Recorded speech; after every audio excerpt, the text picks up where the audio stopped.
반갑습니다. 꽃 같은 여러분들에게 별처럼 빛날 미래를 선물할 선생님의 이름은 헛꽃별이야. 자, 오늘 선생님과 3월 교육청 모의고사 윤리와 사상 해설 강의로 만나게 된 거야. 자, 얘들아, 3월 교육청 모의고사 보느라 너무 고생 많았지. 자, 오늘 선생님이랑 이 모든 문항을 다 해설해 보면서 선생님이 너희들에게 알려줄 수 있는 모든 꿀팁을 방출 역시 해주도록 할게, 얘들아. 3월 교육청 모의고사는 우리 올해의 긴 레이스의 시작이야, 얘들아. 선생님이 생윤 해설 강의할 때도 얘기했던 건데 이제 시작인 거니까 얘들아 너무 조바심 내지 마. 선생님, 개념의 별 언제 끝나는 거예요? 자, 얘들아, 선생님의 모든 개념의 별 강의에는 최고 난도 심한 내용까지 다 압축해서 한 큐에 너희를 이해시키려고 하는 강의가 담겨 있는 거니까 선생님이랑 이 개념의 별을 완벽하게 내 것으로 만들면 이제 그 이후로는 모든 모의고사 다 만점 1등급의 향연이 시작될 거야. 아니나 다를까 선생님이랑 이거 3월 교육청 모의고사 끝나고 DM으로 연락이 온 친구들이 있었거든. Q&A에 왜 비공개로 남기는 거야. 공개적으로 남겨줘. 얘들아, 선생님이랑 공부했었던 내용 다 맞췄다고 너무 신기하다고 막 이렇게 얘기하는 친구들도 있었거든, 얘들아. 우리 이번 윤리와 사상 모의고사는 생윤도 마찬가지로 1등급 컷이 43점 정도를 기록하고 있잖아. 다른 탐구 과목에 비해서 굉장히 등급 컷이 낮게 책정됐어. 그 이유는 고3 아이들만 물론 이렇게 점수가 반영이 되어서 낮은 것도 있지만 그럼에도 불구하고 다른 교과목보다 훨씬 더 낮았다는 건 아직 3월에 정확하게 모든 내용들이 다 내 것으로 완벽하게 이해가 되지 않았다라는 신호고, 하지만 그럼에도 불구하고 모든 문항을 살펴봤을 땐 실은 아주 어렵거나 아주 못 풀만한 그런 수준의 문제는 하나도 없어. 우리 작년 수능과 마찬가지로 기본 개념으로 돌아가야 돼, 얘들아. 그 기본 개념이 왜 도대체 이런 내용이 파생된 건지, 이 학자가 왜 이런 내용을 절대 말할 수 없는 건지를 정확하게 내 것으로 끄덕끄덕 완벽하게 이해했는지, 혹은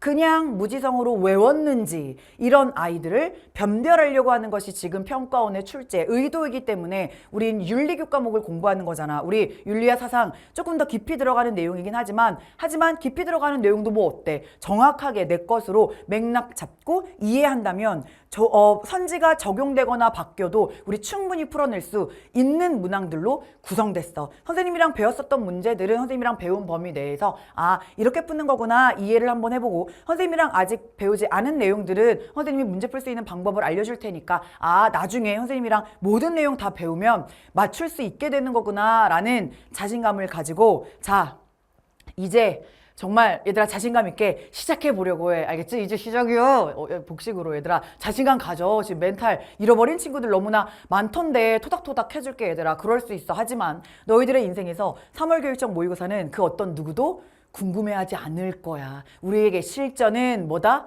평가원 문제야, 얘들아. 수능이라고. 그러니까 수능을 위한 우리 몸 풀었다. 자, 그래서 선생님이 보너스 실전 모의고사의 별이라고 해서 선생님이 지난주에 무료 강의로 오픈을 해놨어. 물론 이제 이걸 신청을 한 다음에 자료는 선생님이 자료실에 그냥 올려놨으니까 이거 다운받아서 한번 평가원에서 좋아하는 내용들이 이런 거구나, 조금 꼼꼼하게 개념을 다질 겸 요 문제도 한번 풀어봤으면 좋겠어, 얘들아. 자, 그럼 3월 교육청 모의고사 어떤 문제들이 나왔는지 선생님이랑 하나하나 한번 풀어보도록 하자. 1번 문제로 한번 가볼게. 스승님, 윤리란 무엇입니까? 윤리는 인간의 행위가 최대량의 행복을 산출하면 된다네. 최대 다수의 최대 행복을 이야기하는 공리주의의 선지가 나와 있고, 자, 그 다음 그렇다면 행복의 양은 어떻게 측정할 수 있겠습니까? 7가지 기준으로 행복의 양을 측정하려고 하는 사람, 공리주의 중에서도 양적 공리주의자인 누구게? 벤담이지. 벤담. 쾌락은 질적 차이 없습니다. 양적 차이만 7가지 기준으로 계산하면 됩니다. 쾌락의 종류는 하나라고요 라고 얘기하는 벤담. 자, 그래서 뭐 강도, 확실성, 지속성, 근접성, 다산성, 순수성, 범위, 이렇게 7가지의 기준으로 행복의 양을 계산하려고 하는 양적 공리주의 벤담을 고르면 돼.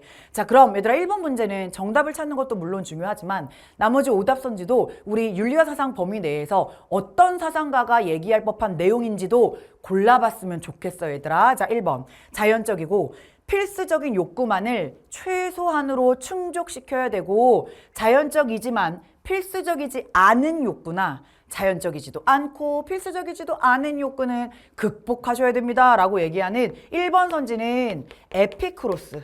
고대 헬레니즘 시대에 에피쿠로스 학파의 선지가 될 거야. 2번. 참된 실존의 회복을 위해 보편적인 도덕 원리를 초월하셔야 됩니다. 얘들아, 일단 공리주의자들에겐 최대 다수의 최대 행복이 바로 보편적인 도덕 원리가 되거든. 이런 표현 안 하지. 그리고 참된 실존의 회복을 하라고 이런 얘기도 안 할 거야. 자, 그래서 이런 이야기를 할 수 있는 건 보편적인 보편성을 조금 비판했었던 실존 회복이 너무나 중요한 실존주의 철학자들은 이런 선지를 이야기할 수는 있고. 3번, 어떠한 감정에도 담담하게 우리의 감정을 동요시키지 않는 초연하기 위해 이성을 개발하여 사용하셔야 됩니다. 이성을 통해서 우리의 감정을 초연해야 된다라고 이야기하는 건 고대 스토아 학파 떠올렸으면 너무 잘했어. 어쨌든 벤담은 아니고. 4번, 실천이성이 수립한 법칙에 따라 자연적인 경향성을 극복하십시오. 자연적인 경향성이란 쾌락을 추구하고 고통을 회피하고자 하는 인간의 자연적인 경향성을 뜻해. 오히려 공리주의는 자연적인 경향성을 인정하지. 최대 다수의 최대 행복이라고 하는 건 쾌락을 증진시키고자 하는 거거든. 자, 그러니까 극복하지 않아. 4번 선지는 칸트가 이야기할 수 있는 표현이고. 5번, 사회 구성원들의 고통을 줄이고 쾌락을 늘리기 위해 너무 맞지 노력해야 된다. 이게 바로 최대다수의 최대 행복. 고통과 행복을 계산해서 합산을 해서 쾌락을 많이 가지고 오는 그런 행위를 하래. 정답은 5번 체크하면 너무 잘했다. 자, 그럼 2번 문제 가보자.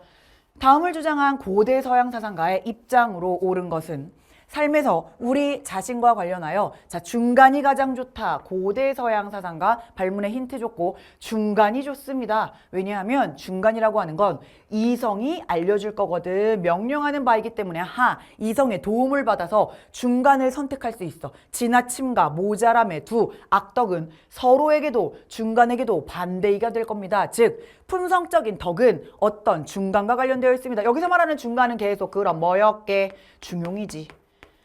그럼 이성의 도움을 받는 이때의 이성은 뭐게? 지성적 덕이지. 자, 그래서 누구의 이 사람? 아리스토텔레스지. 고대 그리스 철학자 아리스토텔레스에게 궁극적인 좋음이 있대. 궁극적인 좋음을 궁극적인 목적이라고 해도 되지? 얘들아, 아리스토텔레스가 이야기하는 목적은, 인간이 삶을 살아가는 궁극적인 목적은 행복한 삶을 위해서다. 행복한 삶을 위해서고, 이때의 행복이란 덕을 가지고 있는 삶이거든. 고대 덕윤리학자답게 유덕한 삶을 행복이라고 얘기했고, 이 유덕한 삶의 종류가, 얘들아, 덕의 종류가 몇 가지가 있어? 2가지가 있었지. 첫 번째 종류는 이성과 관련한 지성적 덕이야. 지성적 덕은 이성과 관련된 거야. 그래서 지성적 덕의 예시가 바로 윤리학에 대한 지식을 담고 있는 실천적 지혜와 실천적 지혜. 자, 그 다음 모든 학문에 대한 지식을 담고 있는 철학적 지혜. 그래서 최고의 행복을 보장하는 것은 철학적 지혜다라고까지 윤사에서는 알고 있어야 돼. 철학적 지혜.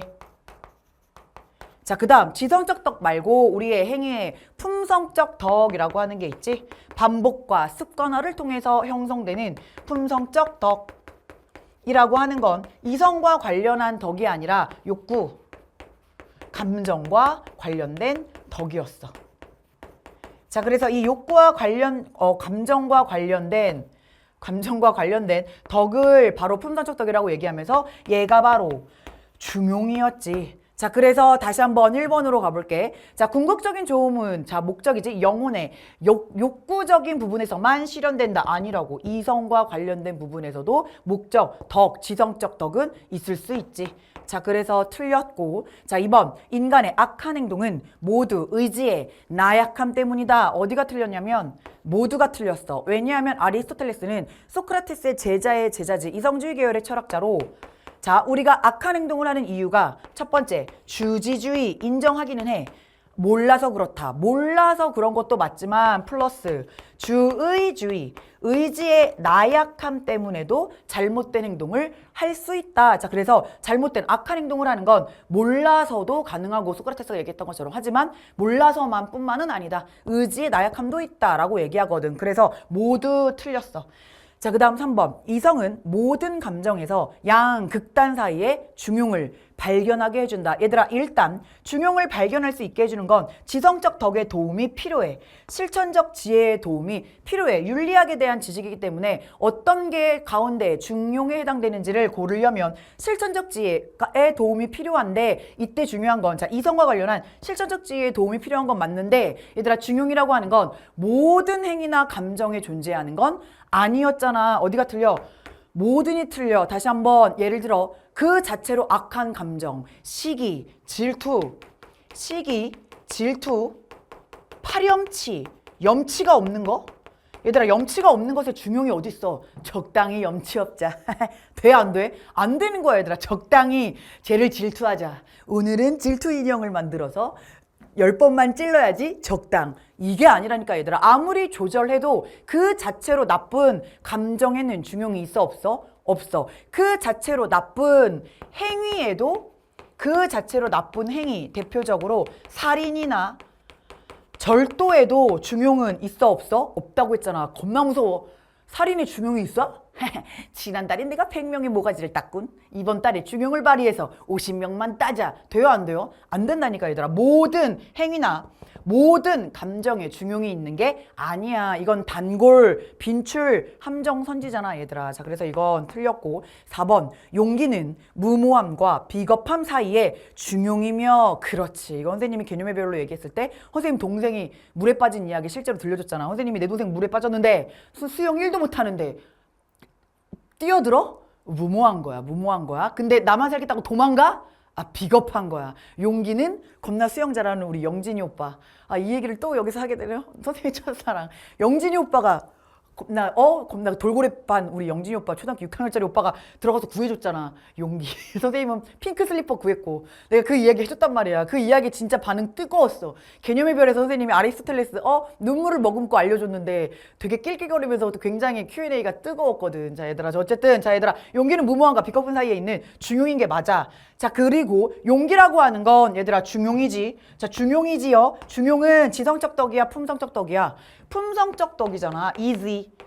생 기초 중에 기초 개념으로 돌아가라. 작년의 수능처럼 어렵게 아이들이 많이 틀렸던 건 달달 외우려고만 해서 그래. 자, 맥락 이해하면 얘들아, 용기라고 하는 건 우리의 품성에 함양된 덕이야. 자, 그래서 품성적 덕. 자, 그래서 틀렸고. 5번.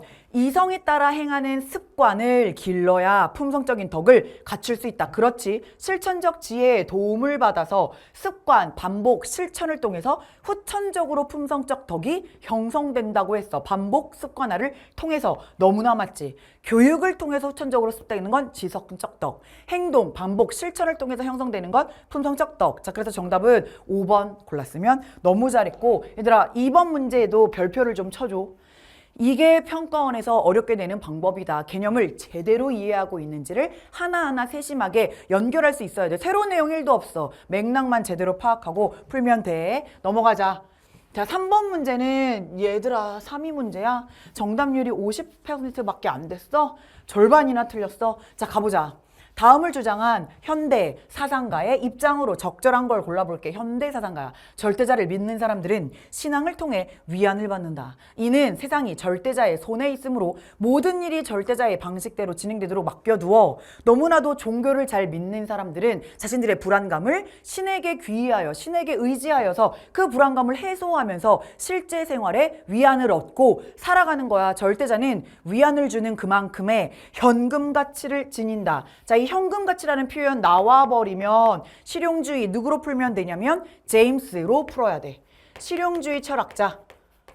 우리가 교육과정에서 두 사람을 배울 거거든. 가장 많이 나오는 사람은 듀이. 들어봤지? 자, 그 다음 또 다른 사람 제임스라고 하는 이 사람은 얘들아, 자, 우리 지식, 진리라고 하는 학문이라고 하는 걸 현금 가치에 비유해. 자, 지식은 현금 가치가 있으면 된다. 여기서 이야기하는 현금 가치는 뭔가 내가 경제적인 가치로 다가오는 그런 돈의 가치만을 얘기하는 게 아니라, 즉 여기서 말하는 현금 가치란, 자, 만약에 나의 실생활에 유용성을 가지고 왔으면, 실제 삶에 어떠한 방식으로든지 간에 나에게 유용성을 가지고 왔으면 우린 그걸 현금 가치라고 받고, 그게 설령 종교라고 하더라도 지금 나의 삶에 불안했었던 나의 삶을 그 종교를 통해서 내가 의지하면서 잘 살아나아갈 수 있게 해줬지. 이건 나에게도 유용한 거야, 아닌 거야? 유용했던 거야. 그러므로 종교도 이런 유용성이 있으면 당연히 가치가 있다라고 얘기하고 싶은 제임스의 말. 제임스가 말하길 참이라고 하는 건 유용성과 100% 일치하는 말이다. 유용성이 곧 참이고, 야, 좋은 게 좋은 거야. 유용성이 곧 참이고, 참이 곧 유용성이다. 나는 이게 어떤 다른 뜻을 가지고 있는지 모르겠다. 완벽하게 동일한 표현이래. 그래서 이렇게 얘기하는 실용주의, 경험주의 계열의 이론이야. 자, 그렇다면 가보자. 기억, 관념이라고 하는 참됨은 나왔지? 얘들아, 제임스에게 참된 건, 참은 곧 유용성이거든. 자, 이 유용성은 고정된 속성 절대 아니지. 왜? 유용성이라고 하는 건 개인, 사회마다 같아 달라? 다르거든. 시대, 상황에 따라서 변할 수 있거든. 나에게는 유용한 게 너에게는 유용하지 않을 수도 있어. 그러니까 이런 참이라고 하는 건 경험주의론자답게 절대적인 거야, 상대적인 거야? 상대적인 거며 관념에 내재되어 있다라고도 얘기하지 않아. 유용성이라고 하는 거 나의 실생활에 도움이 되어야 돼. 이런 말 하지 않을 것이고, 니은 유용성이 증명된 지식이라도 상황에 따라 가치가 변할 수 있다. 그렇지. 그래서 경험주의, 상대주의 계열의 사람인 거야. 맞고, 디귿 신학이라고 하는 건 실생활과 무관하게 그 자체로 현금 가치가 아니라니까. 실제 삶에 유용성을 가지고 와야지만 현금 가치라는 표현을 쓸 수가 있어. 자, 안 되고 리을 신념이라고 하는 것도 경험적인 검증을 거쳐야만 진리로서 판정될 수 있을 겁니다. 이때의 진리가 또 상대적인 진리일 것이고, 경험적인 검증은 당연히 맞지. 왜? 경험주의 계열의 이론이니까. 쉽지, 별거 없지. 정답은 니은, 리을 고르면 4번 정답이야. 자, 그럼 4번 문제로 가보자. 고대 동양 사상가 갑을의 입장으로 적절한 것만을 보기에서 골라볼까? 지극한 덕으로 다스려지던 세상에서 사람들은 무지하고 무욕하였는데, 지극한 덕으로 다스려졌대. 그런데 그건 굉장히 지극한 덕이니까 플러스겠지? 근데 그때 사람들은 무지하였고 무욕하였대. 그렇다면 무지도 플러스, 무욕도 플러스. 이것을 소박함이라고 하였다. 냄새나지 얘들아? 도가야. 얘들아, 도가에서도 지극한 덕이라는 표현을 쓸 수 있어. 왜냐하면 도가의 입장에선 지극한 덕이라고 하는 건 인간의 도덕을 얘기하는 게 아니거든. 지극한 덕이란 자연 속에 있는 자연의 덕을 뜻해. 그래서 이렇게 자연의 덕, 자연의 도 이렇게 덩그러니 얘기할 수 있어 얘들아. 하지만 인간적 도덕, 일륜 이런 표현은 싫어해 얘들아. 자, 그래서 도가의 냄새가 난다. 소박함으로써 본성은 보존된다. 왜요? 본성 안에 자연의 도가 있으니까. 하지만 인의를 행하여 도에서 벗어나고 까고 있네. 자, 여기서의 도란 또 역시 자연의 도가 될 거야. 자연의 도에서 벗어나게 됐어. 의는 마이너스. 그리고 예를 제정하자 사람들이 분열하게 되었다. 예 또한 역시 마이너스. 왜냐하면 도가의 입장에서 예는 혼란의 우두머리거든. 대도가 사라지니 인의가 생겨났고, 인의마저 사라지니 예가 넘쳐나는구나. 그러므로 예이란 혼란의 우두머리다, 으뜸이다 라고 얘기하는 게 도가의 입장이잖아. 자, 그래서 얘들아, 갑 제지문은 그냥 도가의 입장으로 풀면 돼. 군주가 인을 좋아하면 천하에 적이 없다. 천하에 적이 없으려면 인을 좋아해야 된대. 자, 인을 플러스로 보면서 백성에게 인하지 못함에도 작은 나라를 얻는 경우는 있었으나 천하를 얻는 경우는 없었다. 그러니까 인해야 해. 백성이 가장 귀하고 사직은 그 다음이며 군주는 가장 가볍다. 민, 귀, 군, 경. 이 사자성어 그대로 왕도 정치, 민본 사상을 이야기한 맹자지. 유학의 맹자.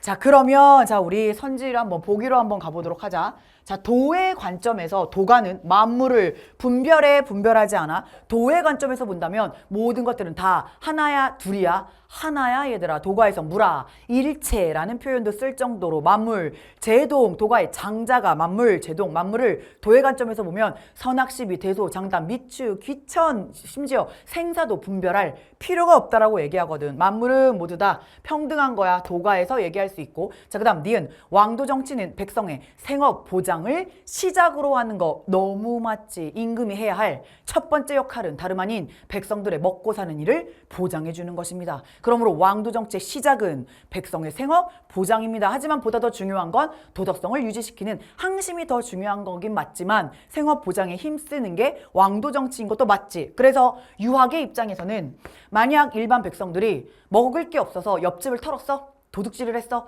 부도덕한 일을 했어? 그 또한 누구의 책임이게?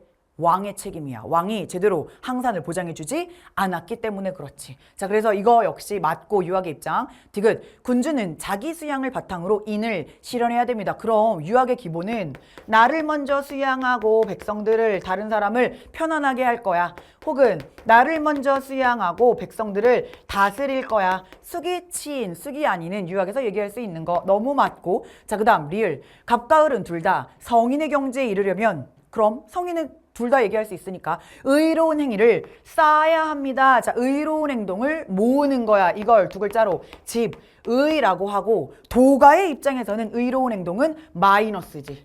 자, 의로운 행동은 마이너스니까 당연히 이건 안 되고, 집의를 통해서 넓고 크고 당당한 기운이 생길 거야. 호연지기가 생김이라고 얘기하는 건 맹자의 입장. 그러므로 리을은 틀렸네. 정답은 기역, 니은, 디귿 체크한 4번 골랐으면 너무 잘했어. 자, 그럼 5번 문제 가보자. 자, 순서도 문제로 나왔고 발문의 힌트를 놓치지 말자. 중국 불교 사상가, 그 다음 한국 불교 사상가라고 얘기했어. 가보자. 갑, 아직 자성을 깨닫지 못한 미혹한 유혹에 넘어가는 중생들도 중생은 아직 자성을 깨닫지 못한 거래. 그렇다면 이때 자성은 플러스야 마이너스야?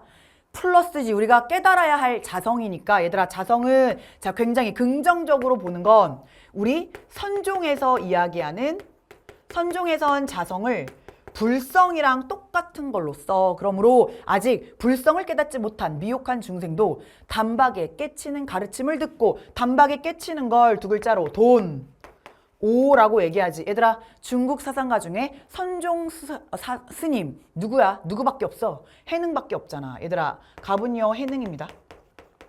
자, 그래서 자기의 본성이 항상 바른 견해를 일으키면 당장에 깨달을 수 있고, 이것이 바로 견성이니라. 내 마음 안에 있는 불성을 보면 바로 부처가 될 수 있다. 견성, 성불, 이것 또한 역시 해능이 이야기하는 중요한 포인트지. 자, 해능이고 선종스님이야. 자, 그 다음 을, 본래 자성이 공하고 고요하며 부처와 다름이 없음을 단박에 깨달았지만 습기가 있기 때문에 제거하기가 어렵군요. 그러므로 습기 제거를 위한 수양을 또 후에 계속 하셔야 됩니다. 단박에 깨달았지만 돈 5, 깨달았지만 그 이후에 습기 제거를 위해서 필요한 게 점진적인 수양. 그래서 같은 선종 사상가야 요때 자성도 불성으로 쓰였으니 같은 선종 사상가이지만 도노, 돈수를 얘기하면 해능, 단박에 깨닫고 단박에 수양이 이루어지는 거 해능. 하지만 우리나라 한국 불교 사상가 중에 선종의 입장에서 교종을 통합하려고 했었던 진울은 돈오 왜 하는 거야? 돈오는 내가 부처임을 깨닫기 위해 돈오를 먼저 하는 거야. 자, 이거는 먼저 가능해. 먼저 해야 해. 하지만 아무리 깨달았더라도 우리가 지금 계속 중생으로 있어서 이전 생에 계속 쌓아온 업이 있기 때문에 우리는 습기를 제거하기 위해서라면 점진적인 수양이 뒤 따라가야 됩니다. 자, 그래서 점진적 수양은 우리에게 남아있는 나쁜 습기, 나쁜 습관을 제거하기 위함이야. 자, 그래서 습기 습기 제거. 그래서 점수의 구체적인 내용이 뭐였지? 정, 해, 쌍수. 그래서 도노가 먼저 이루어지고 그 다음에 점수이지만 정과 해는 쌍으로 동시에 수양해야 됩니다 라고 얘기하는 자 진울의 입장이네. 자 그래서 깨달은 후에도 오랫동안 비추고 살펴서 마치 소를 기르듯이 계속 점진적으로 수양하셔야 됩니다. 자 그럼 선종스님 두 분이 나왔어. 자 우리 순서도 문제야. O, X 나와야 돼. A는. B는 해능만 보자. 그 다음 C는 진운만 볼게. 가보자. A. 중생의 마음과 부처의 마음은 본래 같은 겁니다. 왜? 그 마음 안에 다 우리 모든 생명체 안에는 불성을 가지고 있거든. 그러므로 중생과 부처의 마음 안에는 다 불성이 있어서 그걸 같다라고 얘기하는 건 이 둘의 불교의 공통점이지. 자, 그래서 1번은 안 되고 2번 자신의 본성을 직관해야 깨달음을 이룰 수 있는가? 자신의 본성, 이게 바로 불성을 바로 보면 깨달을 수 있다라고 하는 거 돈, 오는 둘 다 얘기할 수 있지. 둘 다 돈오는 얘기할 수 있는 거야. 그래서 공통점이라서 안 되고 깨달을 오자야 얘들아. 잊지 마. 단박에 깨달음, 멀려 내가 부처가 될 수 있다라고 하는 걸 깨닫기 위한 게 돈, 오. 자, 그 다음 3번. 탐욕에 빠진 중생은 불성을 지니는 것이 불가능한가? 아니라고. 심지어 미물들에도 불성은 있어. 불교에서는 모든 생명체 안에 불성을 지니고 있다고 보거든. 그러므로 우리 중생, 인간이지 당연히 본성 안에 불성이 있어. 다만 그걸 아직 깨닫지 못한 거지. 집착이 불성을 가리고 있는 무지의 상태에 있는 거지. 자, 그래서 불가능한 거 틀렸습니다. 모두에게 있습니다. 모두 가능 지니는 건. 자, 틀렸고. 자, 그 다음 4번. 자, 해능만 깨달음 이후의 수행은 해탈에 이르는데 필수적인가? 깨달았다면 해탈을 이르는데 필수적인 건 아니야. 돈수, 단박의 수양으로 끝내버리니까. 이런 말 해능이 하지 않고. 자, 그 다음 5번. 습기가 제거되지, 5번 선지 너무 중요하잖아. 자, 별표 달아줘. 얘들아, 평가원 단골 빈출이야. 까먹으면 안 돼. 자, 습기가 제거되지 않았어도 단박에 깨닫는 거, 이거 자체가 돈 오는 먼저 가능 안 가능? 가능해. 이것도 선생님이랑 심화선지로 2개 별표 달고 봤잖아. 습기가 있어도 깨닫는 건 괜찮아. 먼저 할 수 있어. 먼저 깨닫고 이제 나중에 습기 제거하면 돼. 정답은 그래서 5번. 이건 평가원에서 이미 출제가 됐었던 그런 내용이었다. 정답은 5번 체크하면 됐다. 자, 그럼 6번 문제 가보자. 사회사상가 갑을의 입장으로 가장 적절한 거 3점짜리로 출제됐네. 갑.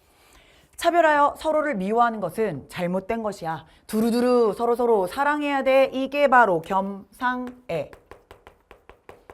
교상리. 여기엔 없지만 교상리 얘기하는 누구게? 묵자. 그래서 옛날에 문왕이 두루두루 서로 사랑하는 것으로 나라를 다스릴 때 부모와 형제에게도 사사로움이 없었고 상벌이 공평해졌다. 겸상애. 교상리를 얘기하는 묵자가 갑의 제시문으로 나왔고, 자, 그 다음 을. 대규모의 구조적 폭력은 나중에 차별이라고 하는 단어로 표현되기도 한다. 아, 대규모의 구조적 폭력이 차별이라는 단어로 표현될 거래. 노예로서 미국으로 강제 이송된 아프리카인에 대한 직접적 폭력은 구조적인 폭력으로 확산되었고 인종차별 사고와 함께 문화적 폭력을 재생산하였다. 그러므로 폭력의 종류를 크게 2가지로 쪼갰어. 직접적 폭력과 간접적 폭력. 모든 종류의 폭력을 없애야 한다라고 이야기하는 평화의 아버지, 갈퉁이지. 자, 을 제시문은 갈퉁이야. 그래서 얘들아, 갈퉁은 평화의 폭력의 삼각형을 얘기하잖아. 이게 너무나 중요한 개념이지. 폭력의 삼각형을 이야기하면서 각각의 꼭지점엔 각각의 폭력이 있습니다. 여기에는 직접적 폭력, 간단하게 쓸게. 여기에는 예를 들면 구조적 폭력, 여기에는 간접적 폭력 중에 문화적 폭력.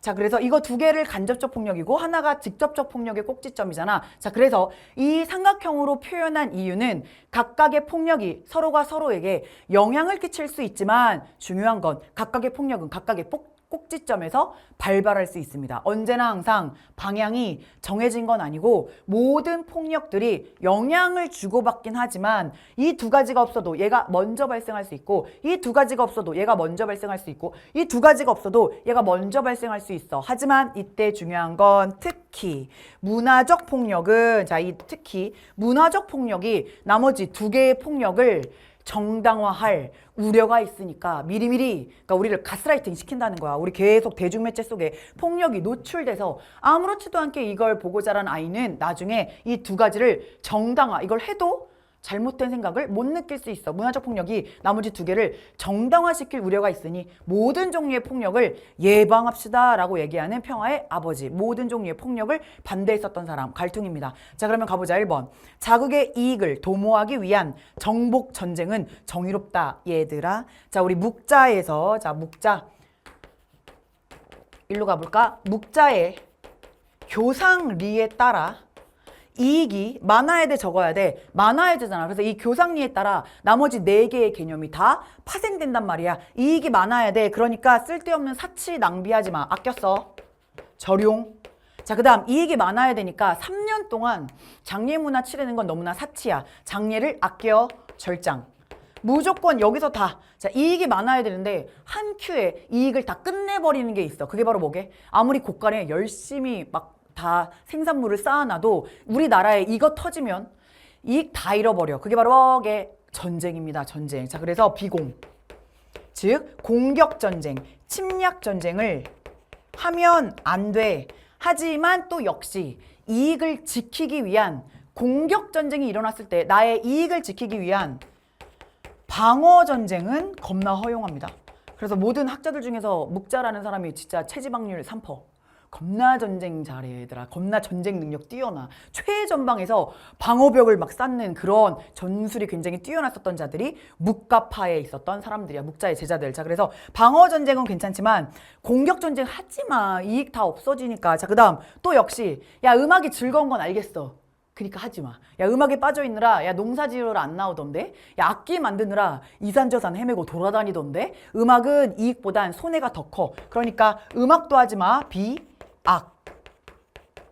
이게 묵자였잖아. 얘들아, 모든 묵자의 내용은 여기 안에서 다 나와. 겸상의 교상리, 이거 4가지 끝. 자, 그래서 자국의 이익을 도모하기 위한 정복전쟁은 정의롭지 않아. 정복전쟁이 침략전쟁일 테니까 비공입니다. 어쩔 수 없이 방어전쟁을 허용하는 거지 공격전쟁은 하면 안 돼. 틀렸고요. 2번. 서로의 이익을 나누는 것과 교상리. 서로를 사랑하는 것은 대립하지 않아. 서로 지금 묵자의 본인의 사상이 본인 사상끼리 충돌하는 거야?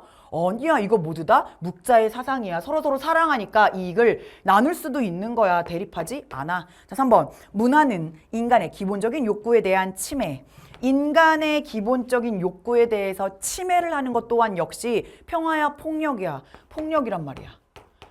자, 그래서 바로 아까 선생님이 강조했었던 문화 속에 깃들여져 있는 폭력은 자, 어쨌든 다른 종류의 폭력을 정당화시킨다 해도 잘못인 걸 모르게끔 정당화시킬 우려가 있다. 은폐하기도 한다. 이게 너무 맞습니다. 정답은 그래서 3번 체크해야 되고 4번 적극적인 평화 추구는 국가 안보의 차원에서 국한되어야 된다. 아니야.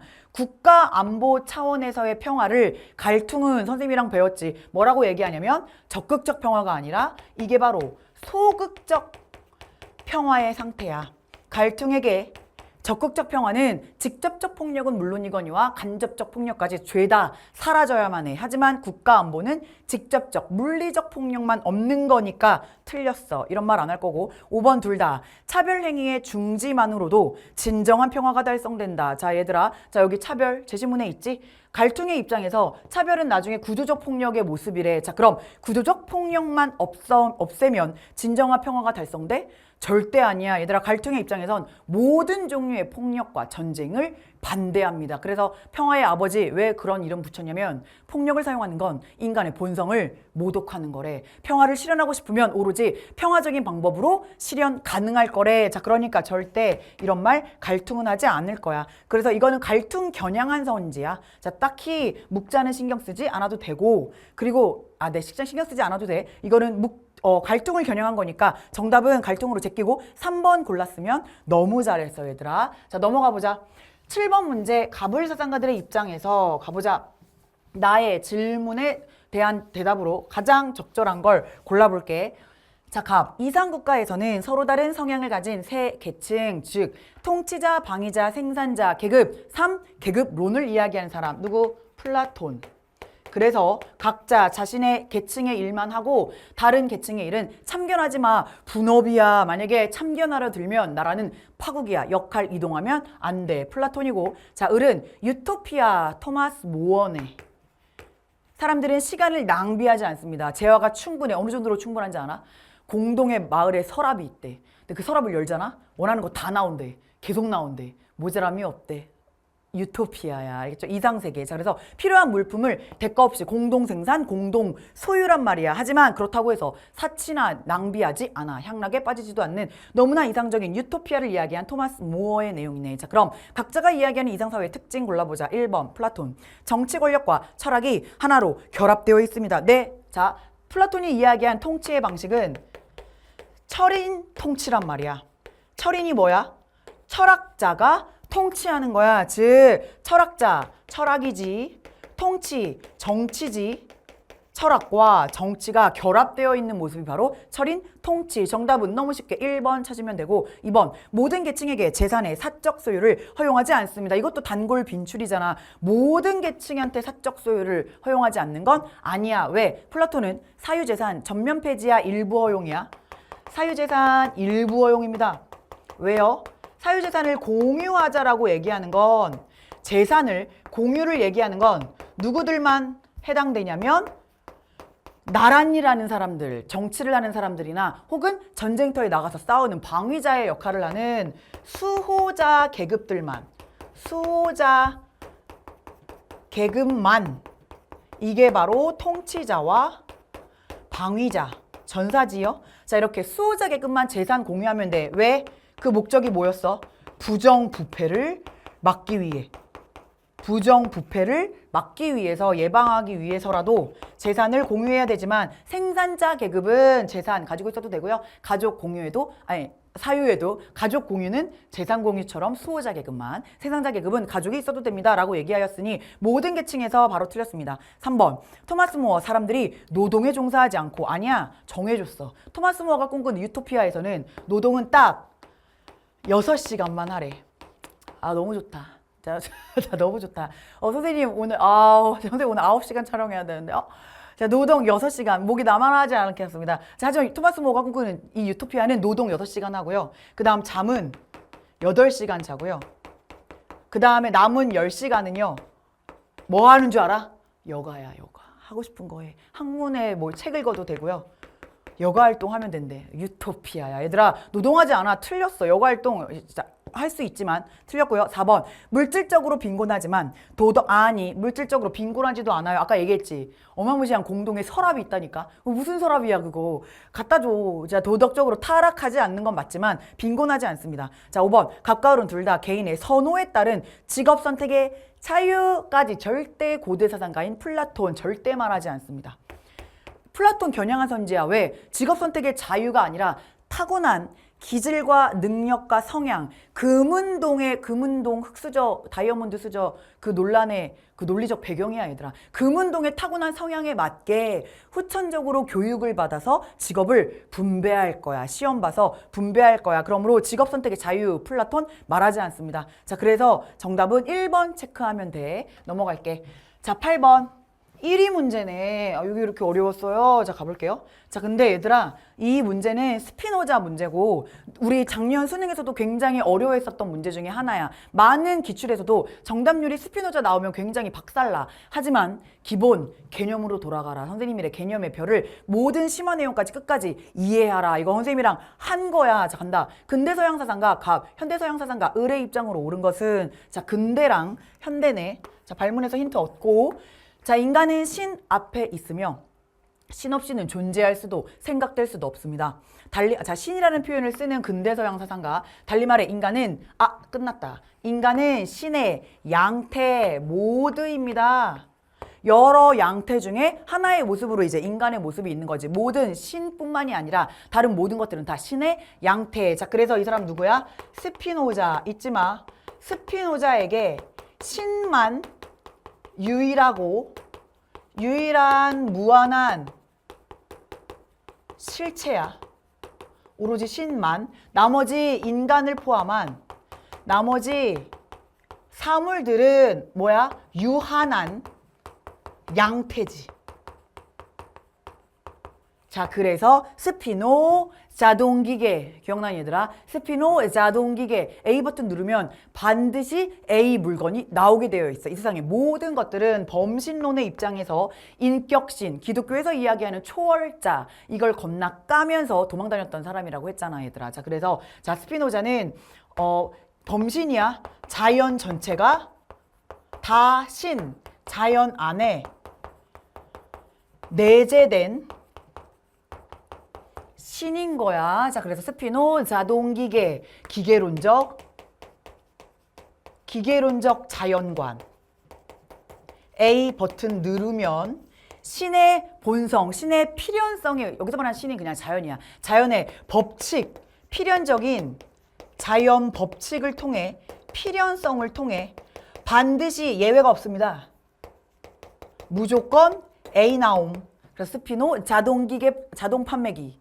기억하라고 했죠. 자동 판매기. A 버튼 누르면 A 나옴. 자, 이게 스피노자고요. 자, 그래서 인간을 포함한 사물들의 본질 및 존재는 신의 본성으로 연역될 거야. 왜? 신이 생산한 게 우리들이니까. 자, 그래서 양태인 사물과 인간. 자, 만약 신이 없다면 실존이 본질에 앞서는 존재, 즉 어떤 개념으로 정의되기 이전에 실존하고 있는 존재가 적어도 하나는 있다. 무슨 말이에요? 그 존재가 바로 인간이다. 왜냐하면 인간은 먼저 툭 내던지는 거야. 실존이 먼저 있고 그 다음 각자 인간의 본질을 누가 찾아가?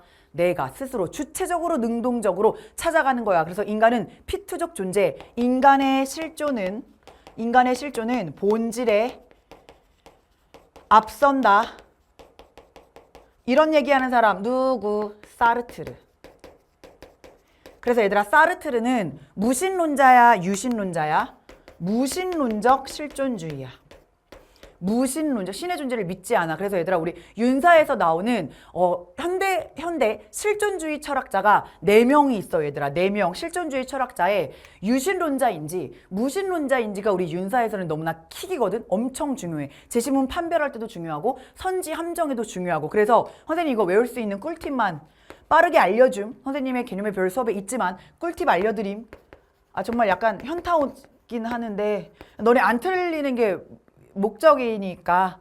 자, 얘들아, 너네 경상도 사투리로 당신 말이 맞아요. 그럼요, 당신 말이 맞죠. 이거 경상도 사투리로 뭐라고 하는 줄 알아? 하모예. 얘들아, 자, 하이데거는 무신론자야. 하지만 야스퍼스는 유신론자야. 자, 그래서 이거 외우고 갈 거야. 하무예, 경상도 사투리로. 당신 말이 맞지? 맞다 않카나? 하무. 내가 이런 얘기하면 진짜 반응 싸늘합니다. 자, 현강에서 애들 막 말을 잃는단 말이야. 그 말은 무슨 말이냐면 지금 아이들이 암묵적으로 선생님에게 야유하는 거야. 야유. 저 따위로 가르치다니. 야유. 아, 진짜로. 근데 진짜 야유하는 애들이 있다. 막 이런 아이들이 있단 말이야. 자, 얘들아, 하무. I say ha, you say 무, 하. 뭐 이거 다 할 거란 말이야. 야유. 하무, 야유로 기억해줘. 그 다음 또 두 사람이 나와. 자, 사르트르. 지금 여기에 있는 사르트르. 자, 사르트르도 빠르게 이야기해볼게. 사르트르 무신론자란 말이야. 제시문에 있는 것처럼 신의 존재를 믿지 않아. 자, 그 다음 겁나 우리 모든 철학자 중에 가장 잘생긴 철학자 있어. 누구냐면 키에르케고르. 장난 없다. 자, 키에르케고르는 혹은 키르케고르라고도 하는데 유신론자야. 자, 선생님 이거 어떻게 외워요? 얘들아, 너네 일본 겁나 칼 잘 쓰는 사람들을 사무라이 들어봤니? 사무라이들 칼 쓰는 거 보면 되게 신기하다? 장난 아니야. 겁나 신기해. 사무라이 신기? 아이, 몰라, 이렇게 외우세요. 자, 얘들아, 사무라이 신기. 키에르케고르는 유신론자고 사르트르는 무신론자야. 얘들아, 이게 처음에만 그지 같지만 이거를 해설 영상에서 이렇게 말하기 쉽지 않다. 근데 큰 결심하고 지금 알려주는 거야. 너희와 내가 이렇게 유착관계가 잘 맺어지고 애착관계가 있을 때 이제 개념의 별로 이야기하면 하하 이러고 따라오겠지만 지금 처음 보는 아이들 비웃지 마십시오. 너희들을 실수해서 건져줄 거니까. 알겠지? 아세이하 하무하무 야유야유. 사무라이 신기. 키에르케고르는 신의 존재를 믿어. 사르트르는 안 믿어. 사무라이. 자, 그만해. 자, 갈 거야. 뭐 꿀팁인데 얘들아, 그만 오픈할 거야. 자, 그럼 가보자. 1번. 신은 실체이며, 그렇지, 자기 본성의 법칙에 의해서만 활동한다. 얘들아, 자기 본성이라고 해봤자 이거 자연 아님? 자연의 법칙에 의해서만, 자연이라고 해봤자 그것도 신이고, 그리고 우리 신이 가지고 있는 법칙, 신이 가지고 있는 본성은 자연이 가지고 있는 필연성의 법칙이라고 하거든. 여기 필연성이라고 하는 자연의 법칙. 근데 자연이 곧 신이잖아 얘들아. 그러므로 신은 내재신이야. 여기 있지? 자연 안에 있는 내재신이야. 그럼 신도 신의 필연성을 당연히 벗어나 안 벗어나? 안 벗어나. 그 어떤 것도 벗어나는 게 없어 얘들아. 이게 너무나 당연히 맞는 거야. 이거 너무 맞는 건데? 이게 왜 이립니까? 정답은 1번 골라야 돼 얘들아. 알겠지? 맥락 이해에 익숙하지 않다고 속지 말고 맥락 잘 이해해서 연결해서 풀 수 있어. 자, 그래서 이거 너무나 맞고. 2번, 인간은 자유의지가 없어. 겁나 중요한 내용이지. 왜? 인격신, 기독교의 인격신을 비판하면서 하나님이 인간에 준 자유의지? 그런 건 없어. 여기까진 맞아. 하지만 자유로운 삶은 가능하지. 어떻게 하면 자유로운 삶이 가능해? 신에 대한 지적인 사랑, 정념의 속박에서 벗어날 수 있지. 신에 대한 지적인 사랑을 통해서 이성적으로 신을 관조하면서 이성적인 인식, 이성적인 관조 이런 걸 통해 정념의 속박에서 벗어날 수 있다. 선생님 필기 3번에 있는 그대로의 내용이야. 틀렸어. 자, 그 다음 3번. 신이 존재하지 않으므로. 그럼 맞지. 무신론자니까. 인간은 항상 주체적으로 행위하면 얼마나 좋게요. 얘들아, 실존주의 철학자들의 목적은 인간의 주체성을 회복하는 거야. 능동적, 주체적으로 참된 내가 진짜 원하는 모습을 살아가는 게 실존주의 철학자들의, 모든 실존주의 철학자들의 공통점인데, 그렇지 않은 사람들이 있어 없어? 너무 많지. 내가 원하는 하루하루를 살아가는 사람들이 대부분이야? 아니라는 거야. 너무나 타인에게 이끌려서 자신이 진정으로 원하는 삶을 찾지 못하는 사람들도 있단 말이야. 그래서 슬프지만 주체적으로 나의 삶을 찾지 못하는 사람들이 많아. 그러므로 빨리 주체성을 회복합시다 라고 얘기하는 게 실존주의 철학자들이었어. 자, 그래서 3번 틀렸고 4번. 인간은 실존적인 삶을 살기 위해 자유 자체를 선택해야 된다. 자, 얘들아, 이것도 단골, 빈출, 함정이야. 자, 1번도 얘들아, 실은 이것도 과거 평가원에서 출제됐었던 맥락이고, 선생님이랑 개념의 별 교재에서도 풀었던 맥락이고, 얘들아, 4번도 너무나 많이 나오는 단골, 빈출이야. 사르트르가 말하길 뭐라고 얘기하냐면, 우리는 태어났을 때 자유롭게 태어났어. 아예 자유라고 하는 건 우리의 디폴트야. 설정값이야. 게임을 할 때 설정값이야. 변동할 수가 없어. 자, 그래서 우리는 자유롭게 태어났지만 그러니까 즉 선택할 수 있는, 우리에게는 우리가 자유롭게 태어났다는 건 무언가를 선택할 수 있는 자유가 있는 거야. 선택할 자유는 있지만 자유 자체는 우리가 선택한 거야, 안 한 거야? 아니야. 디폴트야. 설정값입니다. 자유 자체는 저 태어날 때요? 저는 자유롭게 태어날게요. 삑 누르고 태어나는 게 아니라는 거야. 모든 인간들은 자유롭게 선고받은 거거든. 자유 자체를 선택할 순 없어. 선택할 자유를 가지고 있는 건 맞지만 자유 자체를 선택할 순 없어. 왜? 디폴트로 다 받고 태어났거든. 자, 그래서 이거 자유 자체를 선택할 수 없습니다. 틀렸고요. 5번, 각과 옳은 둘 다. 인간은 능동적으로 자신의 본질을 만들어가야 한다. 자, 얘들아, 자신의 본질을 능동적으로 만들어가는 건, 우리는 실존은 본질에 앞서니까 인간이 능동적으로 자신의 본질을 찾아가야 돼 라고 얘기하는 건 실존주의 철학자들만 얘기하는 거고, 자, 얘들아, 우리 스피노자 범신론의 입장에서는 운명, 자연에 순응해야 돼, 벗어나야 돼? 순응해야 돼. 운명, 결정론자이기 때문에 능동적으로 자신의 본질을 만들어간다? 아니야.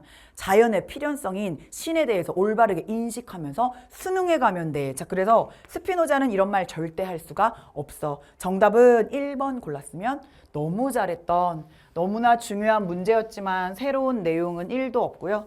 과거 기출 내용으로 잘 하나하나 만들었다. 자, 그래서 다시 한번 복습 열심히 해. 선생님이랑 배운 내용으로 다 풀 수 있는 내용이야. 자, 가보자. 9번. 다음 가상평지를 쓴 고대 동양사상가의 입장. 제자들아, 내가 떠나고 난 후에는 법과 깨달음, 진리고요. 계율들이 그대들의 스승이 될 것이다. 자신을 등불로 삼고, 얘들아, 이거는 석가모니의 유언입니다. 석가모니가 음식을 잘못 먹고 석 달 동안 겁나 설사하시다가 돌아가신단 말이야. 그래서 본인이 예감해.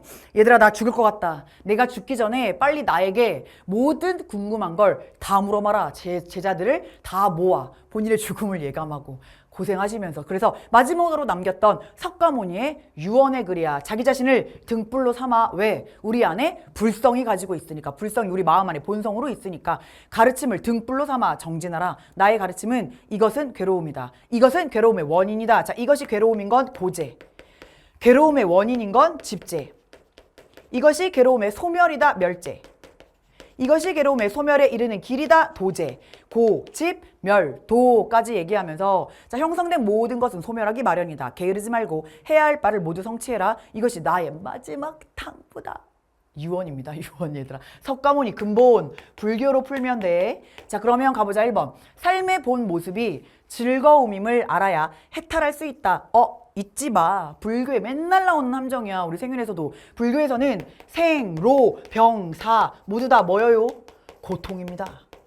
이걸 벗어나기 위한 방법이 뭐야? 해탈이야. 안 태어나는 거. 자, 그래서 삶의 본 모습이 즐거움 이런 말 안 할 거야. 2번. 지혜는 수행의 결과일 뿐이며 수행의 수단은 아니다. 아닌데? 지혜를 가지고 열심히 수양할 건데 그래서 사성제를 아는 지혜를 깨닫는 수양을 해. 학이라고도 하거든. 지혜는 수행의 결과일 수도 있고 수행의 수단일 수도 있지. 통찰 지혜를 활용해서 참된 진리를 얻을 수도 있거든. 자, 그래서 이건 틀렸고 3번. 사물에 대한 애착은 플러스야 마이너스야? 마이너스야.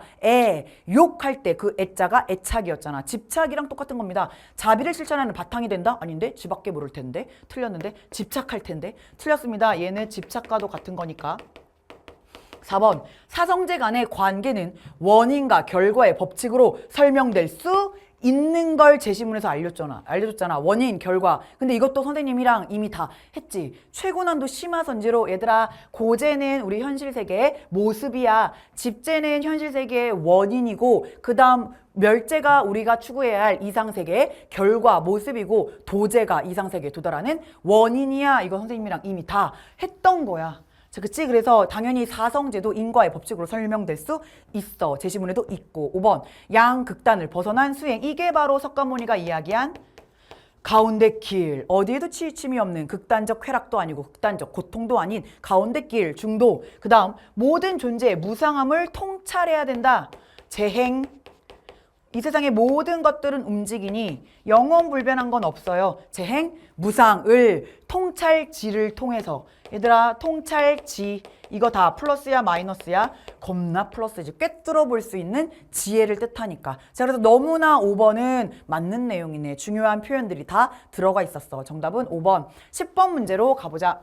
자, 바람직한 것은 자 그것에 내재한 쾌락 때문에 또는 쾌락 증진과 고통 방지의 수단이기 때문에 바람직하다. 그런데 단순한 감각적 쾌락보다는 지성, 도덕, 감정 등에서 얻는 쾌락이 더 바람직하다. 근대 서양 사상가 중에서 쾌락, 고통 이런 거 얘기하면서 하지만 감각적 쾌락보다 지성, 도덕, 감정이라고 하는 건 얘들아 질적 공리주의자, 정신적 쾌락을 더 중요하다고 강조한 밀이 되겠네. 갑은 밀.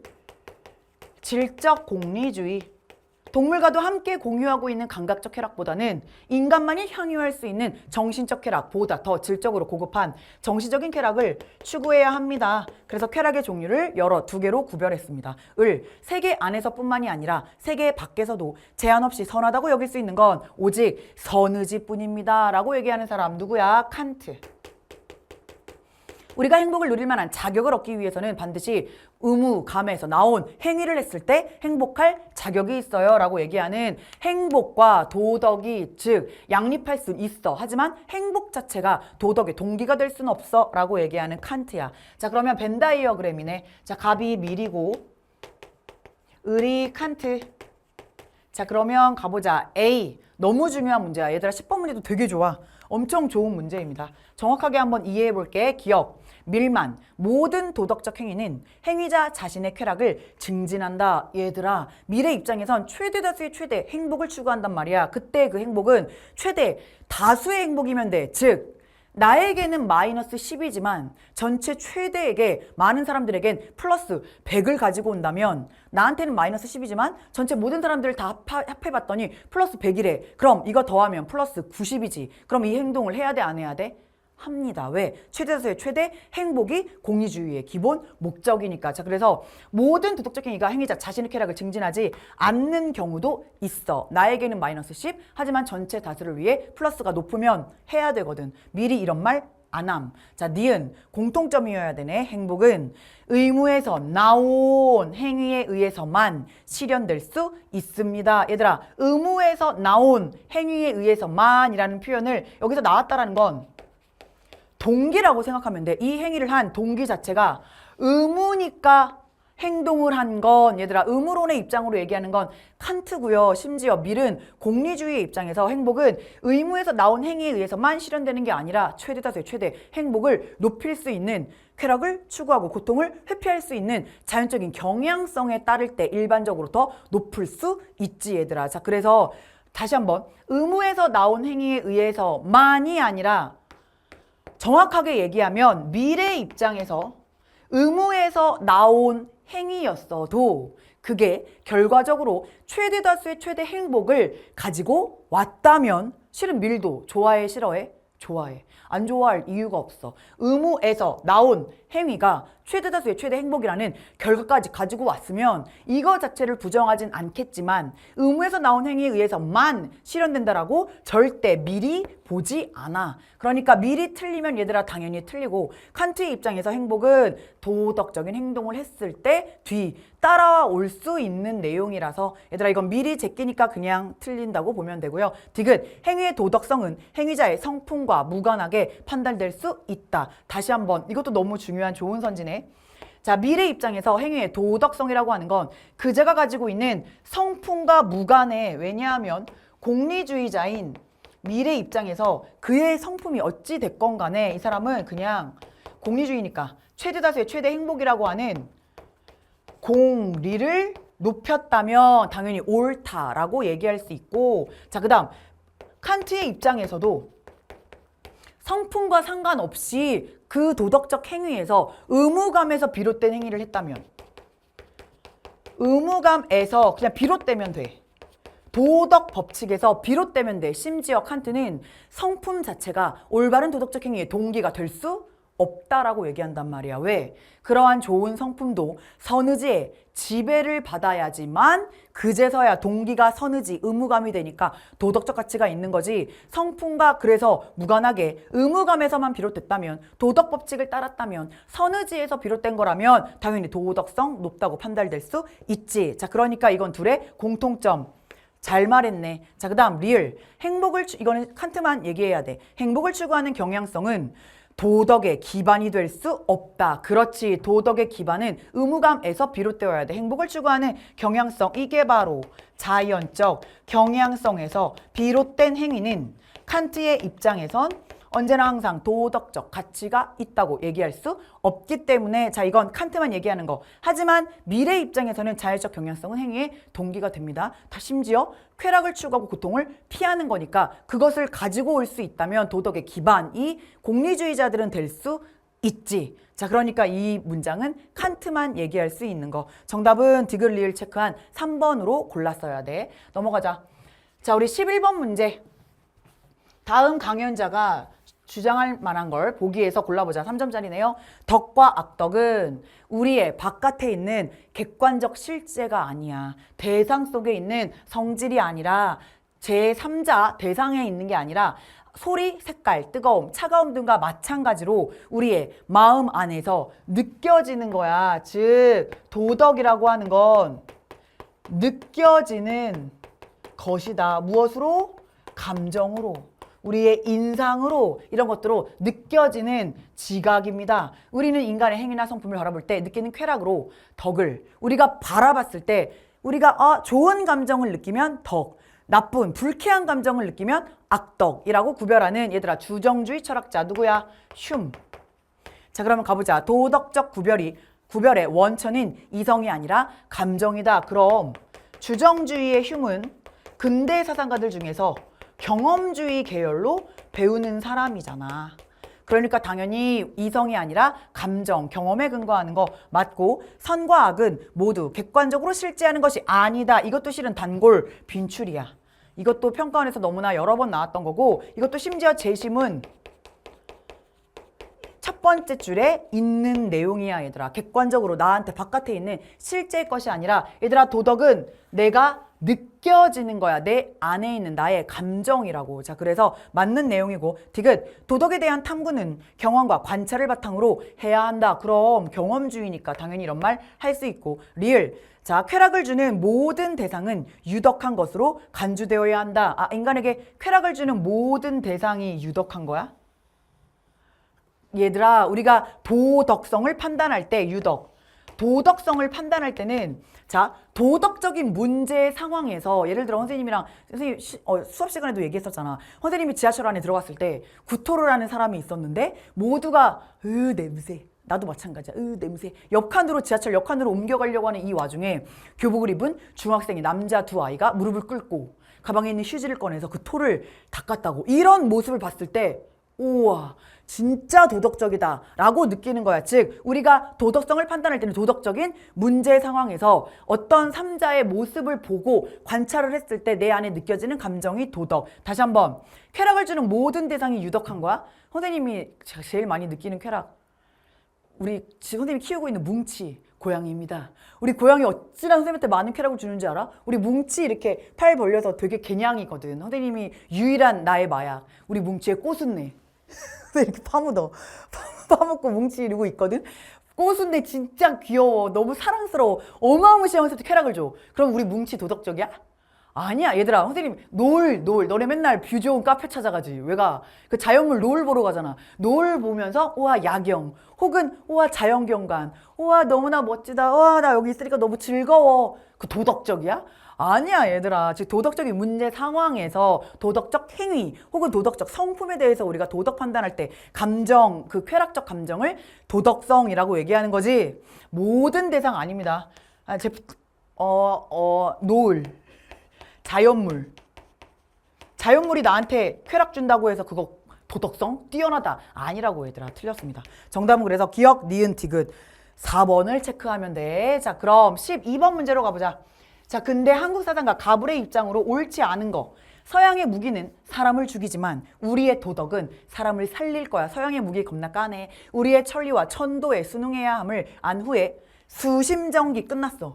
요것만 나와도 선생님이 누구로 풀라 그랬어? 이거 동학이지. 최재우 동학. 자 그래서 동학하면 얘들아 6글자 꼭 기억하고 있어야 돼. 반, 봉건, 반, 외세. 이게 시그니처야. 이거 일단 얘를 기준으로 요걸 알고 가. 동학은 반봉건, 반회세, 중얼중얼 나와야 돼. 자 그다음 을. 서양의 물건은 기괴한 기술과 지나친 교묘함으로 마음을 타락시켜 우리의 삶에 도움이 안 된다. 또 겁나 까죠. 왜냐하면 얘도 반외세니까. 서양과 교역을 하면 예의를 지키던 사람도 금수로 짐승이죠. 짐승으로 타락할 거야. 서양의 모든 것들, 서양의 학문들 그런 거 다 짐승 같은 거고 그거 다 이단이야. 그거 다 오랑캐야. 그거 서양의 적이야. 서양의 오랑캐야. 양이. 요런 식으로 격하게 비판하는 거 어디야? 위정척사. 자 그래서 을은 위정척사네. 자 그러면 위정척사와 동학의 공통점은 얘가 기준이라고 했죠? 자 위정척사는 우리의 모든 것들은 다 지켜. 그래서 우리의 신분 봉건 질서 지켜. 그 대신 밀려 들어오는 외세 싫어해. 자 그래서 위정척사와 동학의 공통점은 외세의 측면이지. 자 그럼 1번 가보자. 만민평등을 실현하기 위해 그치 동학의 입장에서는 모든 인간들은 한 울림을 모시고 있대. 자 그래서 서양의 종교를 수양해야 된다 아니라고요. 우리의 지금 잃어버린 우리의 이 혼란한 근대 시기에서 우리 민족의 자주성을 찾아보자 라고 해서 새롭게 등장한 게 바로 이런 것들이거든. 서양의 종교 수용하지 않습니다. 심지어 동학이 왜 이름이 동학인 줄 알아? 서학과 대비돼서 서학 말고 우리의 동양의 학문이야 라고 해서 동학이라고 하거든. 자 그래서 이거 틀렸고 2번 한우리의 가르침을 실천하고 효제의 정신을 보존해야 된다. 그렇지 얘들아. 동학이 싫어하는 건 봉건적인 성리학적 질서만 싫어하는 거지 모든 성리학의 가치를 비판하는 건 아니라고 했어. 모든 유학적 가치를 비판하는 건 아니야. 봉건적인 신분 질서만 비판하는 거야. 왜? 우리 인간의 모두 마음 안에는 한울림을 모시고 있으니까. 시천주 사인 여천 기억나 얘들아? 하늘님을 모시고 있으니까. 그래서 올바른 유학, 올바른 성리학에 좋은 정신들은 당연히 보존해. 자, 그래서 2번이 정답입니다. 이거 맞는 거고. 옳지 않은 거 골라야 되니까 1번이 바로 옳지 않네. 1번이 틀렸고 나머지는 맞는 거야. 3번.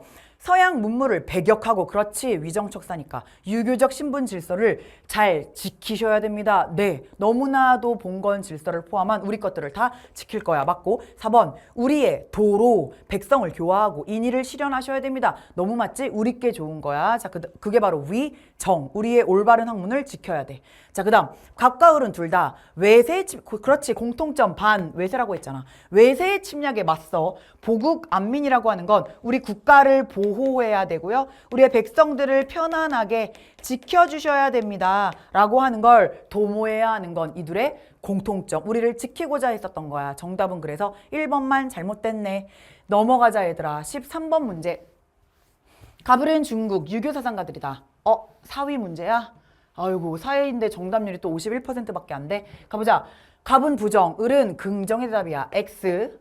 5가 나와야 돼. 얘들아, 이런 문제의 특징은 하나라도 반대 조합이 나오면 틀려 얘들아. 자, 갑. 마음을 다할 수 있는 까닭은 본성을 알 수 있기 때문이다. 본성을 안다라는 건 사물이 이치에 이르는 것을 마음을 다하는 것은 알미, 지극해지는 것을 말한다. 다시 한번. 사물이 가지고 있는 이치에 이르러야 된대. 제발 다가가야 된대. 제발 궁구해야 된대. 이런 이야기 하는 사람 주자. 자, 그 다음 마음을 다하고 본성을 아는 것은 사물을 연구하고 알을 넓히는 것으로 삼는 것은, 다시 한번, 마음을 다하고 본성을 아는 걸 사물을 연구하고 궁구할 거야? 그게 알이 넓어지는 거야? 이렇게 삼는 건 마치 그림자를 움켜쥐려고 하는 것과 똑같다. 얘들아, 그림자 움켜질 수 있어 없어? 없잖아. 지금 이건 주자를 까고 있는 거야. 주자 까고 있는 마음밖에는 이치가 없다. 왜? 마음밖에 이치가 없는데 왜 그걸 움켜잡으려고 하는 거야? 심외 무리를 얘기하는 주작가는 양명학입니다. 왕수인 양명이고요. 자, 그럼 가보자. 기억. 마음의 본체가 심이지요. 마음의 본체가 심이고 그게 곧 양지이며, 양지는 그 자체로 완전한 알미야. 그러므로 양지만 올바르게 실현하면, 치양지하면 수양 방법 끝이야. 지극한 경지에 도달할 수 있어 라고 얘기하는 건 오로지 누구만이야? 이건 양명만 얘기하는 거지. 양명이 너무나 맞고, 양명이 맞고, 그 다음 주자가 X지. 얘들아, 기억선지는 X5가 나오니까, 자, X5, 맞네. 자, 기억은 맞습니다. 양명만 얘기할 수 있는 내용이고요. 자, 그 다음 니은. 천리는 본래 선하지만 이인욕에 가려질 수 있는가? 네. 자, 그래서 좋은 천리 해야 되고요.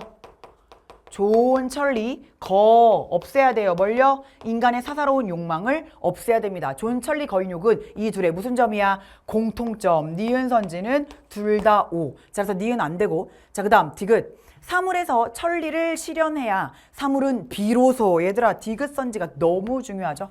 하지만 이거 선생님이랑 그림으로 너희 이해시켰던 내용이야. 사물에서 천리를 실현해야지만, 즉 사물에서 우리 마음 안에 있는 뜻을 바로잡는 거야. 우리 마음 안에 있는 잘못된 뜻을 바로잡아 온전히 양지를 실현만 하면 사물은 비로소 그제서야 나중에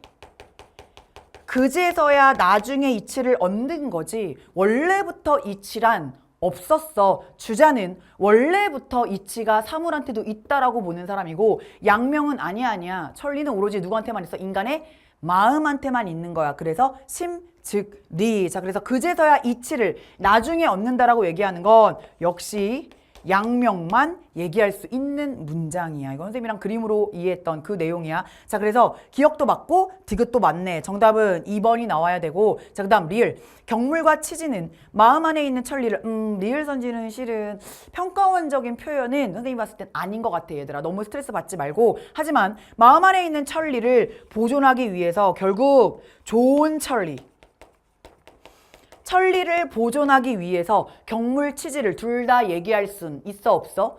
있거든. 왜냐면 주자의 입장에서 마음에 있는 천리가 곧 하늘이 가지고 있었던 천리고, 그 천리를 위해서 또 역시 경물, 치지도 할 수 있는 거야. 자, 그래서 얘들아, 존천리는 둘의 공통이니까, 자, 그래서 리을은 틀린 거. 정답은 2번 체크하면 너무 잘했다. 자, 그러면 14번 문제로 가보자. 고대 동양사상가 갑을의 입장으로 적절한 것만을 보기 위해서 골라보자. 학문에 힘쓰는 사람은 날마다 더해가지만 자, 도에 힘쓰는 사람은 날마다 덜어낼 거야. 덜어내고 또 덜어내면 무위에 이르게 될 테니 무위하면 이르지 못함이 없어 라고 얘기하는 얘들아 노자. 도가네 도가.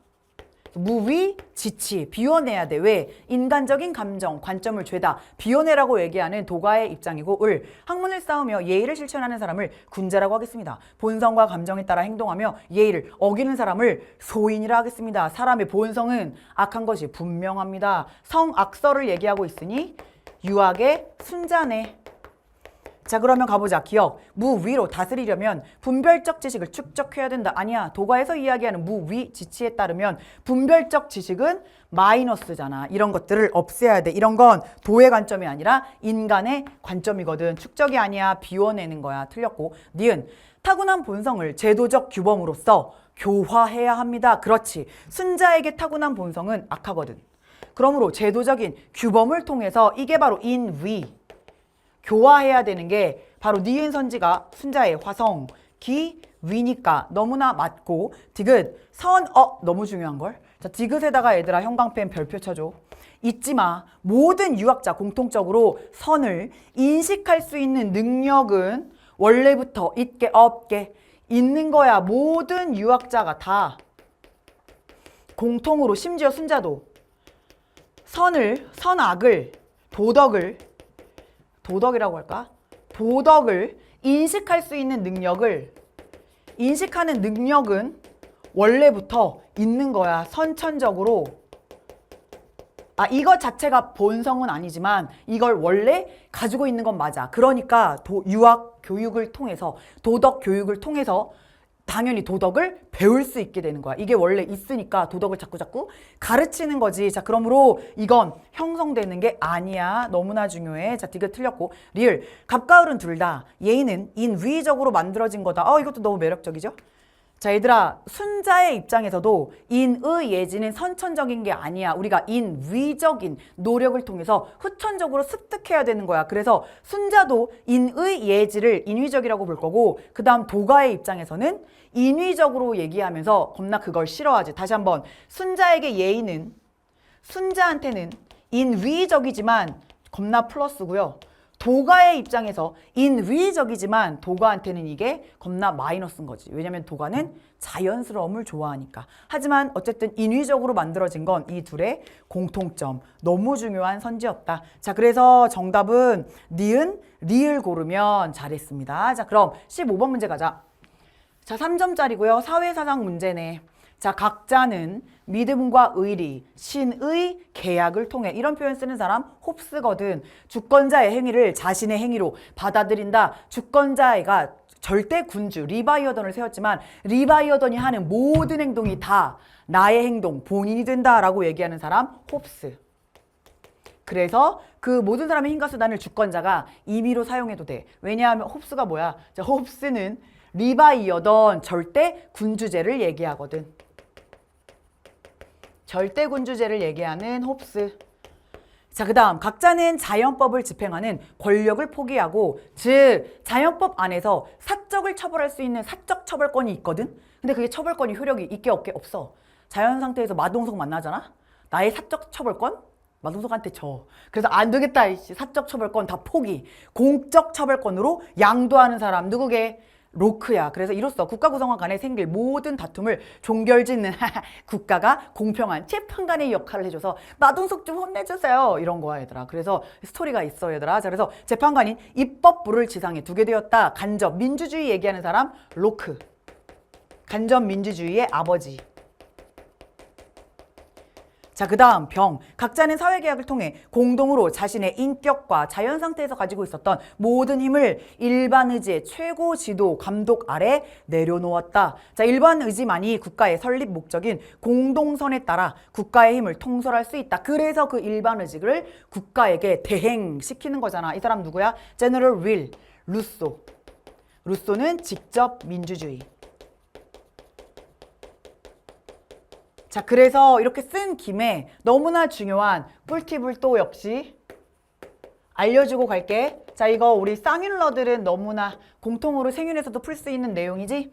자, 만약 선지에서 주권자라는 표현이 나왔어요. 선지에서 법을 제정해요 라는 표현이 나왔어요. 자, 그럼 절대군주를 얘기하고 있는 홉스에게 주권자는 누구게? 리바 이어던.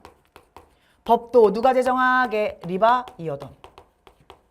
하지만 우리나라와 같은 간접 민주주의를 이야기하는 권력 분립을 얘기하는 로크의 입장에선 주권자 모든 국민은 우리 시민으로부터 오는 거지. 국민. 자, 그 다음 입법은 누가 해요? 입법부. 입법부에서 권력을 쪼개놨어. 입법부가 따로 있어. 여기에서 입법을 할 거고. 자, 그 다음 루소는 직접 민주주의 입장에서 주권자 당연히 국민. 주권의 소재 국민한테 있고 그 다음 법도 누가 제정해? 직접 민주니까 국민이 제정할 거야. 이것도 가지고 가자 얘들아. 자, 그러면 우리 이제 선지 한번 연결해 볼까? 자, 사회계약설의 문제를 비판 삼각형 문제로 내주셨네요. 네, 괜찮아 얘들아. 자, 이거 사방팔방 비판하는 내용인데 홉스. 자, 이것 때문에 헷갈리지 않으려면 여기 동그라미 안에 이걸 넣어줘. 그래야 자꾸자꾸 제시문 위로 눈 안 가거든 얘들아. 이거 가로에다 넣어놓고 바로 가보자. 자, 서술어가 간과하다가 나왔으니까 비판을 할 때는 간과하다가 나오면 간과하다 빼고 앞에 나와 있는 문장이 오로지 누구만 얘기해야 정답이야? 앞사람만 얘기해야 정답이라고. 앞사람만 말하면 돼. 아무것도 헷갈려 하지 마. 그냥 앞사람만 말하면 돼. A, F. 홉스만 말해야 정답이야. 앞사람 홉스.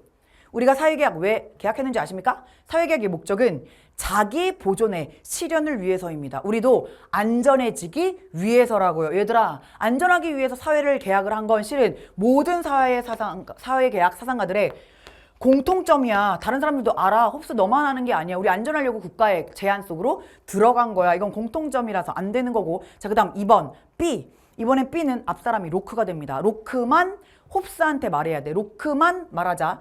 국가 권력이 독점되기보다는 분할되어야 합니다. 그렇지. 얘들아, 홉스는 절대군주라서 절대군주에게 모든 권력을 다 줬단 말이야. 하지만 로크의 입장에선 권력 분할을 얘기하니까 이권 분립.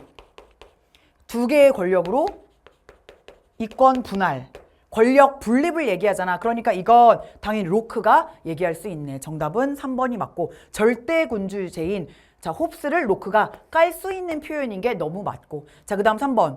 C는요, 오로지 앞사람, 루소만 말해야 정답이야. 루소만. 사유재산은 사회계약을 통해 법률로 보장되어야 합니다. 얘들아, 로크는요, 재산에 미친 분이셔. 아, 물론 훌륭하신 분인데요. 아, 선생님, 프레임 씌우는 거야. 너희 공부하기 쉬우라고. 왜? 로크는 실제로 로크 아버지도 그렇고 로크도 그렇고 자수성가하신 분이야. 너무나 재산이 빵 자수성가를 했단 말이야. 그러므로 실제 현실적인 삶에서도 본인의 재산을 지키는 게 너무나 중요했게 안 중요했게? 중요했어. 실제로 로크가 쓴 많은 논문을 보면 재산권과 관련된 논문을 굉장히 많이 썼어. 그래서 로크가 이야기하는 사회계약의 주 목적은 재산이라고 얘기하거든. 자, 그래서 얘들아 이거 로크가 너무 알아. 로크 알아요? 로크한테 깔 수 없어요. 틀렸고요. 4번. D는요. 오로지 로크만 루소한테 로크만 말하자. 이번엔. 주권은 분할이 불가능하며 양도될 수도 없습니다. 이걸 너무나 직접 민주주의자인 루소도 알아. 이거 루소가 너무 알아. 자, 그러니까 이렇게 깔 수가 없고. 자, 그 다음. 주권자는 이니까요. 오로지 루소만 홉스한테 루소만 얘기하자. 주권자는 사회계약 이후에 입법권을 갖게 됩니다. 자, 얘들아, 주권자는 사회계약이 이후에 입법권을 가지고 있는 건 얘들아 홉스도 아는 내용이야. 리바이어던이 만들어지고 난 다음에 그 다음에 입법을 하는 거니까 이거 너무나 홉스가 너무 알아. 왜냐하면 홉스에게 리바이어던도 사회계약의 산물이거든.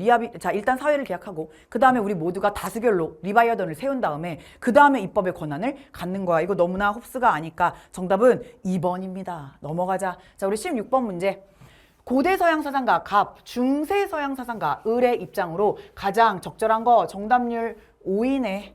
52% 반타작 났네. 자, 행복하게 사는 것과 자, 고대 서양이야. 그 다음 두 번째는 중세고 자연에 따라 사는 것은 같습니다. 아하, 이 사람에게 행복의 경지는 자연에 따라 사는 거라고 이야기하는 고대 서양 사상가니까 이성까지 나왔지요. 이성에 어긋나는 일은 일어나지 않아. 모든 것들은 다 자연의 질서에 맞게 일어날 대로 일어나는 거야. 그러므로 노예가 주인한테 팔을 꺾였어. 팔이 부러졌어. 근데 그거 받아들여 거부해? 받아들여. 모든 건 자연의 운명이거든. 범신론 이야기하는 스토아파네.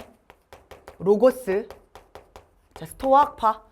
자, 그 다음 행복해지려면 신을 향유하셔야 됩니다. 향유한다라는 건 어떤 것을 그 자체로 사랑하는 것이고요. 자신을 경멸하면서까지 신을 사랑하는 이 사랑이 신의 나라를 건설했대. 신국론 이야기한 아우구스티누스. 중세 기독교 철학에서의 전반기를 담당하고 있는 아우구스티누스. 신국론 나왔으니까 이 사람의 책 제목이지? 자, 그럼 가보자. 1번. 자신의 운명을 바꾸려면 이성의 인도. 아니, 끝났어. 스토아파는 자연에 순응하는 거야. 운명 결정론이야. 그러므로 자신의 운명을 바꾸려고 하지 않아. 틀렸고요. 2번. 자연적으로 생겨난 욕망을 통제하는 것은 불가능하다. 아닌데? 무엇으로 통제 가능해? 이성주의 계열의 철학자잖아. 이성으로 통제 가능하고. 3번 을 신을 온전히 사랑하려면 신의 은총이 반드시 필요하다. 그럼 기독교 사상가들이 이야기하는 진정한 행복의 모습은 신을 온전히 사랑해야 돼. 신의 은총이 있어야 돼. 신의 구원을 받아야 돼. 반드시 필요한 거 너무 맞지? 정답은 3번이고 4번 오로지 지상의 나라에서만 자 신이 창조한 악이 존재한다. 자 오로지 지상의 나라에서만 어디가 틀려?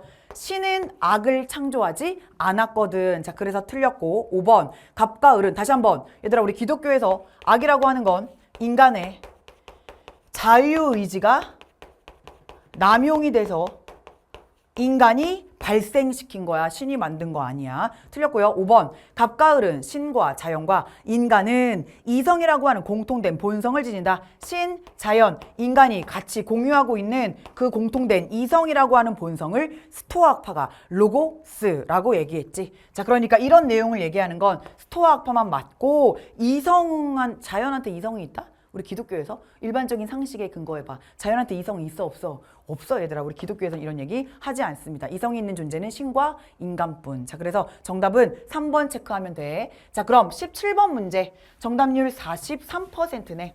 다음을 주장한 한국 유교 사상가의 입장으로 옳은 것만을 골라보자. 자, 하고자 할 욕구, 즐거울 즐거움, 성, 본성이라고 하는 세 글자를 맹자가 3층으로 나누었는데 가장 얕은 것이 욕이고 그 다음이 낙이며 가장 깊은 게 본성이 될 겁니다. 마침내 스스로 고치지 못할 정도로 좋아하게 된 것이 바로 성입니다. 자, 그래서 본성이라고 하는 걸 마음이 좋아하는 본성은 기호입니다.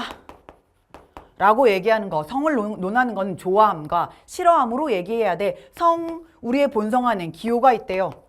영지의 기호와 육체의 욕구를 따르고자 하는 형구의 기호가 있다라고 얘기하는 사람 누구야? 정약용. 그래서 영지의 기호의 내용이 선을 좋아하고 악은 싫어하는 기호라고 했죠. 자, 본성의 악한 기호? 그런 거 없는데?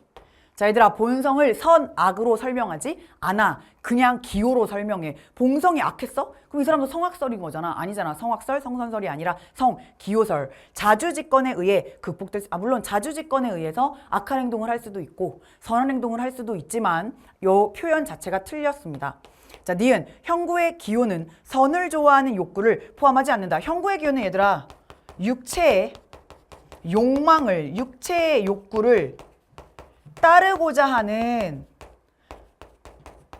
본성, 기호야 얘들아. 그러므로 선을 좋아하는 욕구는 기호가 욕구거든. 선을 좋아하는 건 영지의 기호지. 선을 좋아하고 악을 미워하는 기호, 욕구는 그런 기호와 욕구는 영지의 기호에 해당되니까 포함하지 않는 거 맞지? 자, 디귿 악을 반복적으로 행하면 선을 좋아하는 기호가 얘들아 선을 좋아하는 기호가 영지의 기호인데 이 영지의 기호는 정약용의 입장에선 본성이란 말이야. 그러므로 악을 반복적으로 행하면 본성이 소멸돼? 아니야, 틀렸지. 본성은 원래 있는 거니까 계속 있긴 있는 거야. 정답은 그래서 니은만 체크한 2번 골라야 되고. 자, 그럼 우리 18번 문제로 가보자.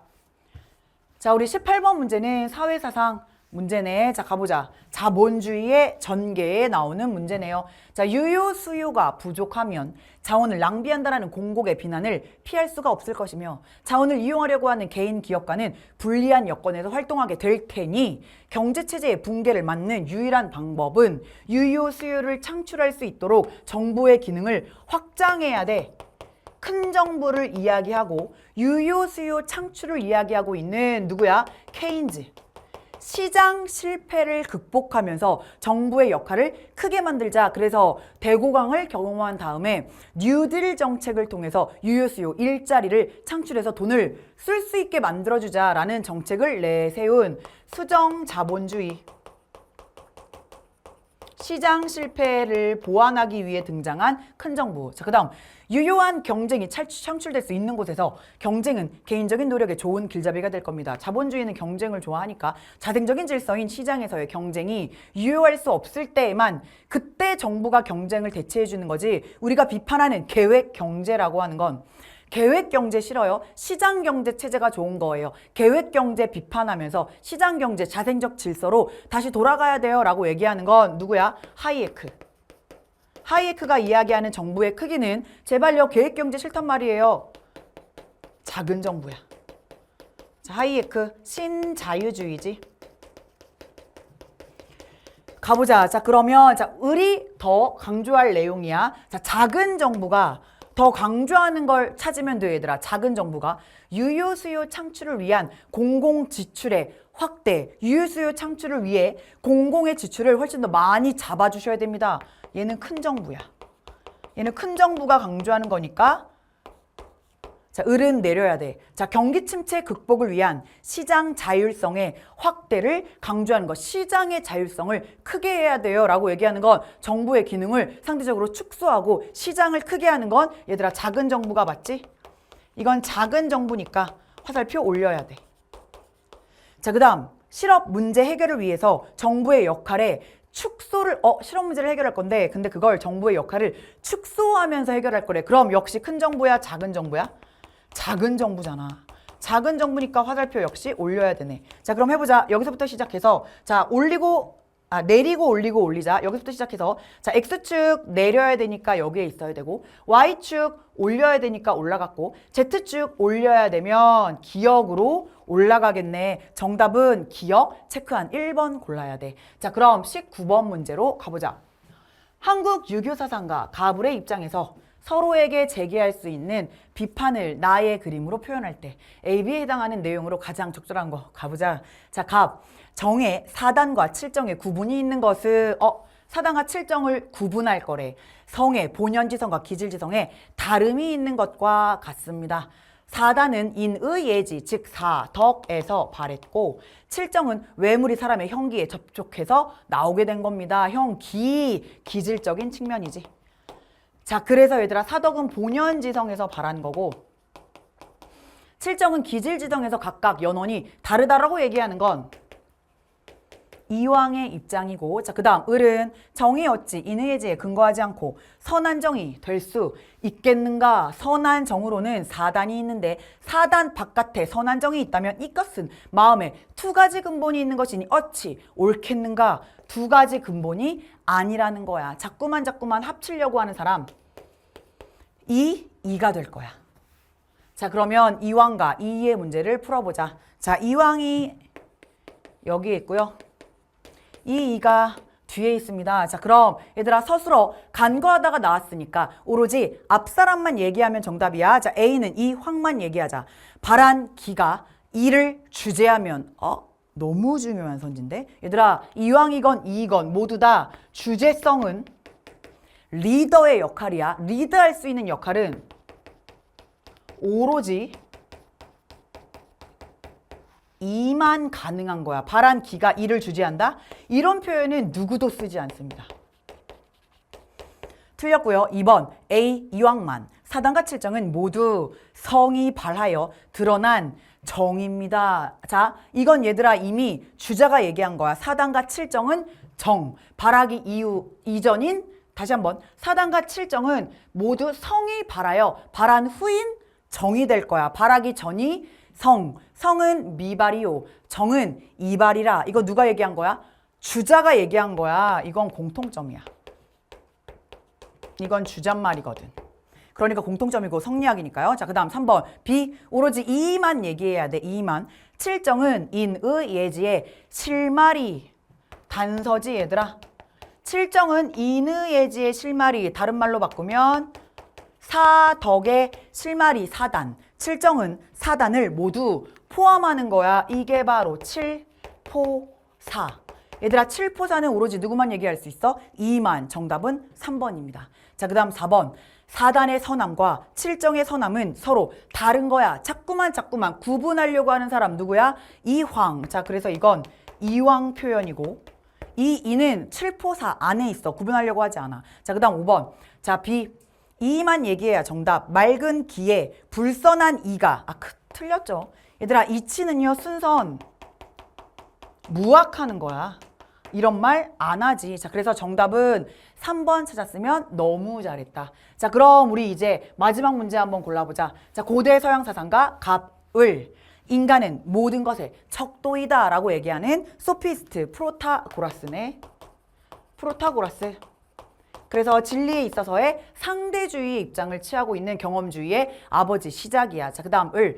인간은 자신의 무지를 자각하고 영혼을 수령해야 돼. 인간의 영혼에 있는 유익한 덕 역시 지식이야. 지, 덕, 복, 합일. 프로타고라스를 깠던 소크라테스지 얘들아. 소피스트를 깠던. 자, 을은 소크라테스의 제시문이네. 자, 그러면 기억. 선악 판단의 기준은 각 개인의 감각적 경험이다. 그래서 인간은 모든 만물의 척도이다 라고 얘기하는 거 경험주의의 출발 너무 맞고, 니은, 을은 소크라테스. 덕을 갖춘 사람은 필연적으로 행복한 사람이 돼. 그게 바로 지, 덕복, 합일이니까. 알미 있으면 덕이 있는 거고 그게 곧 행복이야. 자, 그래서 이것도 너무나 맞고, 디귿. 정의가 무엇인지 몰라도 정의로운 사람이 될 수 없어. 반드시 알아야만 하는 오로지 지주의의 입장을 가지고 있어. 알아야지만 그런 사람이 될 수 있는 거야. 틀렸어 얘들아. 자, 그 다음 리을. 갑과 을은 둘 다 보편타당한 윤리는 이성을 통해 인식할 수 있다라고 보는 건 이성주의 계열의 소크라테스만, 경험주의 계열의 소피스트는 말하지 않아. 정답은, 자, 그래서 기억 니은 체크한 1번이 정답이야. 얘들아, 너무 잘했다. 자, 이렇게 해서 선생님이랑 모든 3월 교육청 모의고사를 다 풀어봤어 얘들아. 자, 너무나 얘기해주고 싶어. 괜찮아. 띵띵띵. 얘들아, 이제 시작이야. 이제 시작이니까 이제부터 하나하나 선생님이랑 개념의 별, 오와 모든 선생님의 필기 내용을 내 것으로 만들었더니 그냥 다 제시문과 선지에 있었구나, 새롭게 출제되는 건 하나도 없구나를 이해했으면 좋겠어 얘들아. 마치 이 시험이 끝나고 선생님에게 DM과 Q&A로 선생님이랑 배운 내용은 다 맞췄어요 라고 얘기했다는 건, 다시 한번 생각해봐.